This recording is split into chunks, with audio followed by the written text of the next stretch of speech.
Saan mang dako mo dalhin, di kailangang mangamba, pagkat ikaw, o Diyos, ang kasama.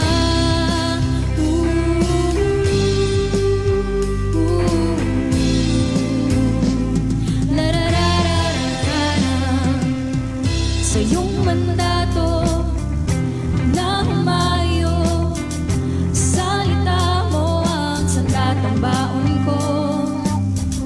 Di mapapano dahil siguradong ikaw ang kaligtasan ko.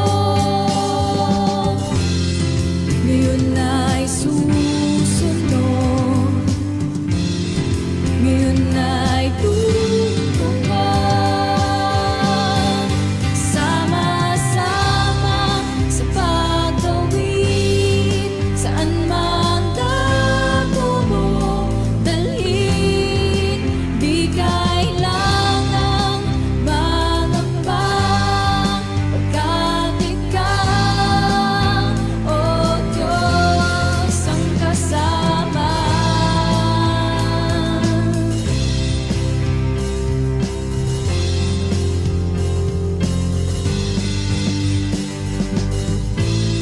Hindi makikinig sa sinasabi ng mundo, tanging ang tinig mo ang magiging gabay ko. Hindi makikinig sa sinasabi ng mundo, tanging ang tinig mo ang magiging gabay ko. Sama-sama sa pagtawid, saan man dako mo dalhin, di kailangan mangamba, pagkat ikaw, o Diyos, sama-sama sa pagtawid. Saan man dako mo dalhin, di kailangan mangamba, pagkat ikaw, o Diyos, ang kasama.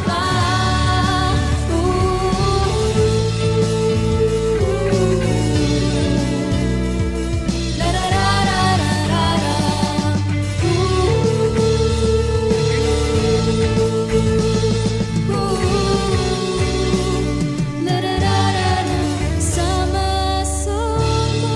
sa pagtawid, saan mang dako mo dalhin, di kailangan mangamba, pagkat ikaw, o Diyos, ang kasama. Blessed evening po mga katawid, and welcome to another episode of Crossover Moments. So crossover moments po are those divine encounters with God na kung saan po may mga tao, bagay o maaaring sitwasyon po na pinatatawid po ang Diyos sa atin patungo po sa kanyang plano o pangako para po sa bawat isa sa atin. And our biblical basis po for this is from the book of Joshua, just like how the Lord commanded the Israelites po to cross over the Jordan River patungo po sa Promised Land na inihanda po ng Diyos para po sa kanila. So once again po, blessed evening po sa bawat isa, and I am Bea, and tonight po sama-sama po tayong makinig sa pangungusap ng Lord sa pamamagitan po ng kanyang salita that we are about to meditate tonight. So before anything else po, please do like and share our live stream tonight. And know that we are so blessed to have you here with us live sa atin pong CCFC Facebook page. So ngayong gabi po, ang atin pong pag-uusapan or ang topic po natin for tonight is about moving from negligence to accountability. Moving from negligence to accountability o paglakad o pagtuwid mula sa kapabayaan patungo sa pananagutan. Matatagpuan po natin to sa Ezekiel chapter 33 verse 6. So basahin po muna natin sa NIV version, sa English po. Sabi po dito, "But if the watchman sees the sword coming and does not blow the trumpet to warn the people, and the sword comes and takes someone's life, that person's life will be taken because of their sin. But I will hold the watchman accountable for their blood." Sa Tagalog naman po, sa MBB version, "Ngunit kung hindi hinipan ng bantay ang trumpeta pagkakita niya sa mga sasalakay at may napatay na kanyang kababayan, ito ay pananagutan niya." So again, yan po ay matatagpuan sa Ezekiel chapter 33 verse 6. Panandalian po tayo manalangin. Yes, Lord God, maraming salamat po sa panibagong pagkakataon na ginamit mo po ako to share your word for tonight, Lord God. And we just pray, Panginoon, na ang iyong salita, Panginoon, nang siyang maitanghal po sa gabi na to. Nawa, Panginoon, ay anuman po ang aming pag-uusapan, anuman po ang aming pagninilay-nilay sa gabi na to, ay magkaroon po ng pagkilos at paghipon ng iyong banal na Espiritu sa aming mga puso at aming mga isipan. Maraming salamat po, O Diyos. Dalangin namin na ikaw ang siyang maitanghal at mapupurihan sa gabi na to. Thank you very much. This we ask in the mighty name of our Lord Jesus Christ. Amen and amen. So, ngayong gabi po, again po, pag-usapan po natin moving from negligence to accountability. Paglakad o pagtawid mula sa kapabayaan patungo sa pananagutan. So, dito po sa atin pong binasa, let us talk about Ezekiel first. So, sino nga po ba si Ezekiel or Prophet Ezekiel? So, he was an appointed watchman over Israel. So, siya po ay inappoint na tagabantay po over sa bayan ng Israel. So, he wasn't appointed by merely men alone, but rather, he has been appointed directly by the Lord. So, ito po mga kapatid, mabigat po yung job title niya dahil bigatin din po yung nag-appoint po sa kanya. And more than that, the role that God has called him into ay hindi po madali, mga kapatid. God specifically laid out some guidelines for Ezekiel's role as a watchman over Israel. So, and his role po of being a watchman over Israel requires great amount of accountability po sa part ni Ezekiel. So, ano nga po ba yung role ni Ezekiel dito? What does Ezekiel do as a watchman over Israel? So, sa literal po na konteksto, mga kapatid, no, a watchman or yung tagapantay po, in the ancient context, is someone who's being stationed po, inilalagay po or ina-assign po sa mga tore or sa mga tower po para magmatsyag kung may paparating na kalaban at magbigay po ng warning or sila po yung nagsasound ng alarm para po maiparating doon sa mga tao na meron pong paparating na kalaban. And doon po sa part po na yon, yung pagsasound po nila ng alarm, it may be sa pamamagitan po ng pagpapatunog ng trompeta during their time po. So yeah, that's the literal context po ng watchman. However po, sa case po ni Ezekiel, mga kapatid, no, it's not the literal context of a watchman, but rather something heavier po, mas mabigat in a spiritual sense. So he is a spiritual watchman over Israel. So yung role po dito, mga kapatid, ni Ezekiel is to warn people of the bad or evil things they do against the Lord. Or to warn them po sa kalalabasan ng kanilang masasamang gawa kung ito po ay ipagpapatuloy po nila. So that's his role po, mga kapatid, no, to warn the people when a sword is coming to kill them. Sa atin po mga buhay, ano po ba yung maaaring equivalent po nung sword na to or nung espada na tinutukoy po sa ating scripture? So, maaari pong ito yung mga kasalanan na nagagawa po natin o yung mga bagay po that we do, hayag man po yan o hindi, mga kapatid, na alam po nating hindi nakalulugod po sa paningin po ng ating Diyos. So, kagaya po ng sinabi ko kanina, mga kapatid, no? That's his role. Yun po yung role ni Ezekiel, to warn the people when a sword is coming to kill them. Pero pag wala po silang ginawa, kahit po winarningan na po sila, they are the ones who is responsible now for what's gonna happen next sa kanila pong mga buhay.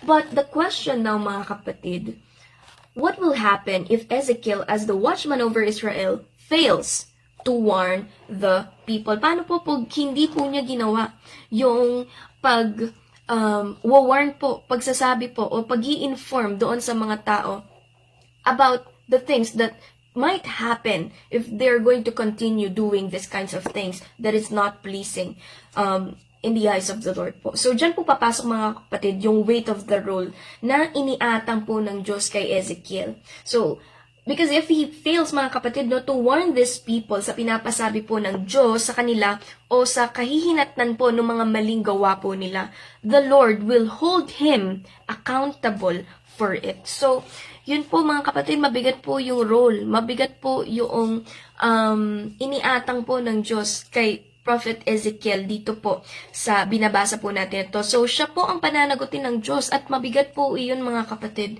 Mahirap po iyong role po na iyon. Pero kung babasahin po natin yung iba pa pong scripture sa book po ng Ezekiel, makikita po natin that Ezekiel has been a faithful and good watchman for fulfilling his divine calling to warn Israel kahit na po hindi po nakikinig itong mga Israelita, kahit na po they are being rebellious po against the Lord. So yun po mga kapatid, makikita po natin at mababasa po natin that Ezekiel has been a faithful and good watchman over Israel. So ano po mga kapatid yung matututunan natin dito sa atin pong binasa? What can we learn from this story po galing po sa book of Ezekiel? So una po dyan mga kapatid, no, let us remember that first, we are called to be spiritual watchmen for God. Tayo po ay tinawag upang maging spiritual na tagapagbantay para po sa Diyos. So as Christians po mga kapatid, no, as true believers and followers of Christ na, alam niyo po yun, tumanggap at nanampalataya po sa Kanya,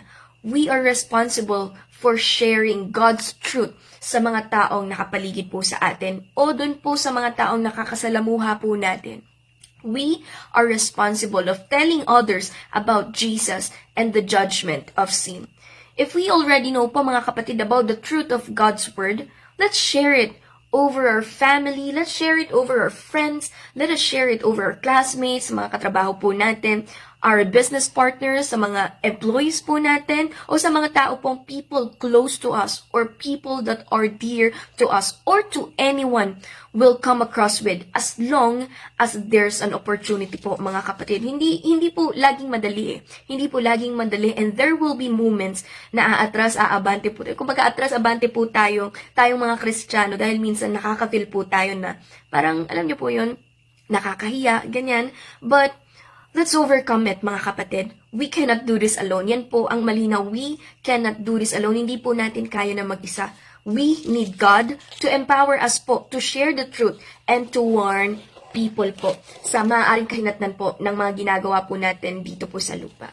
And yung pangalawa po dyan, mga kapatid, na maaari po natin matutunan from the scripture that we are reading is that we are accountable of our silence.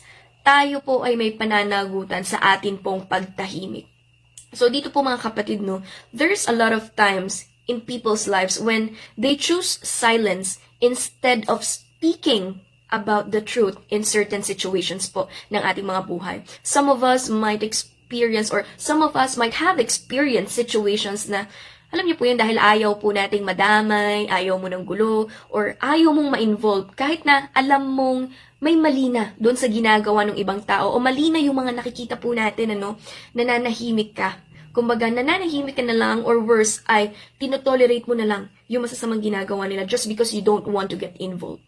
And also, there are moments when people choose not to speak the truth or not to speak of the truth dahil ayaw po nilang may magalit sa kanila, mga kapatid, or ayaw po nilang may ma-offend.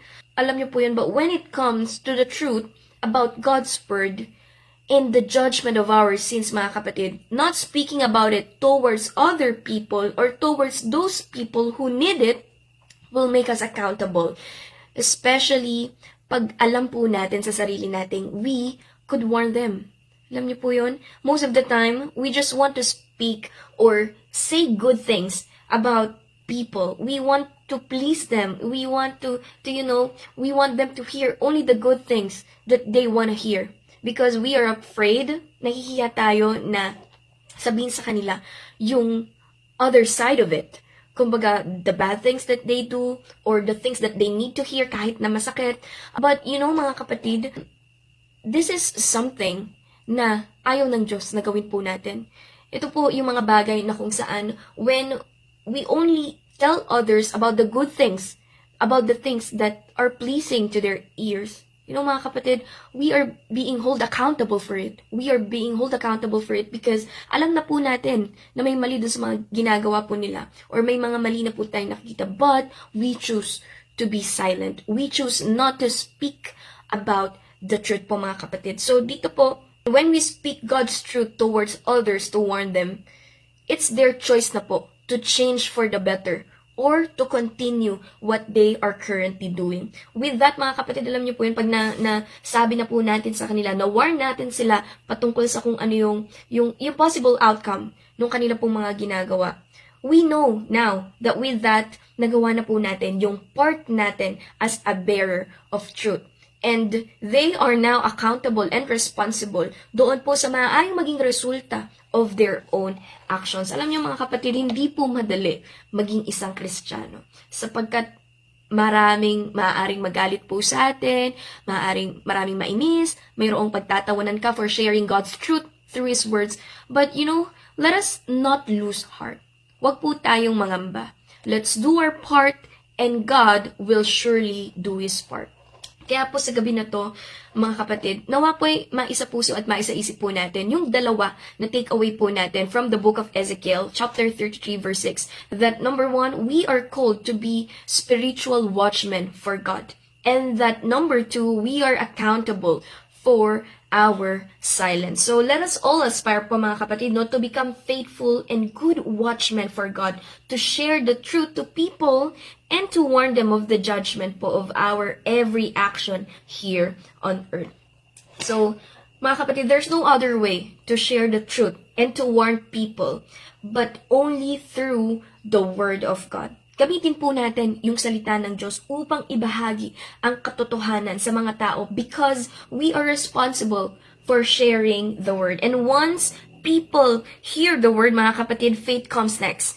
And the Holy Spirit uses it para magbago ng buhay po ng mga tao. Kaya ngayong gabi po, mga kapatid, no, sama-sama po tayong lumakad o tumawid into becoming responsible followers of Christ na batid ang kanyang pananagutan, na maibahagi ang mabuting balita sa lahat ng dako. So ngayong gabi po, let us pray, mga kapatid.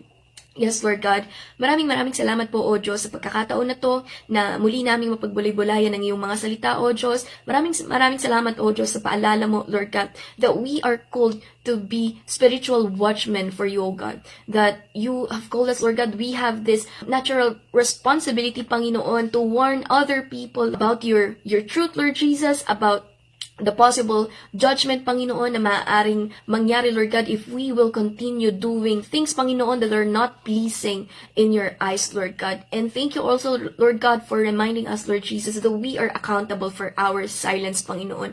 And Lord God, tulungan mo po kami, Panginoon, to speak the truth whenever the opportunity gives us, Lord, or whenever, Lord Jesus, there's a chance, Panginoon, to speak of the truth. Help us, Lord God. Empower each and every one of us, O God. And we just pray, Panginoon, na tulungan mo po kami, kagaya ni Prophet Ezekiel, Panginoon, na maging faithful and good watchmen, Panginoon. Nang sa gayon, Lord God, ay maging kalugod-lugod po ang bawat isa sa amin sa iyong harapan, Lord Jesus. And always, Lord God, samahan mo po ang bawat isa sa amin. Naniniwala po kami, Panginoon, na when we seek you first, Lord Jesus, and when we do things, Panginoon, that pleases you, that honors you, Lord God, ikaw na po, Panginoon, yung siyang magbabalik, Panginoon, ng karapat-dapat, Panginoon, na mga bagay para po sa buhay ng bawat isa sa amin sa pamamagitan yung pagpapala and through your grace and mercy para po sa buhay ng bawat isa. And Lord God, ganyan din, Panginoon, dalahin ko ang bawat isa na kasama namin ngayon sa crossover moments, Lord. Ikaw, Panginoon, na siyang patuloy na mag-ingat po sa bawat isa sa kanila, sa bawat pagpasok nila sa kanilang mga trabaho, sa kanilang mga negosyo, Panginoon, sa pagpasok nila sa paaralan, Lord God, gabayan mo po ang bawat isa sa kanila. And we just pray and declare blessings upon each and every one of them. Maraming salamat, O Diyos. Sa po namin binabalik lahat ng papuri, pagsamba at pasasalamat. In Jesus' name we pray. Amen and amen. So maraming salamat po, mga kapatid, sa muli niyo pong pagsama ngayong gabi sa crossover moment, and lagi po nating tatandaan that we have to prepare ourselves to cross over because our crossover moment begins now. So thank you very much po sa pagsama ngayong gabi. God bless po and goodbye.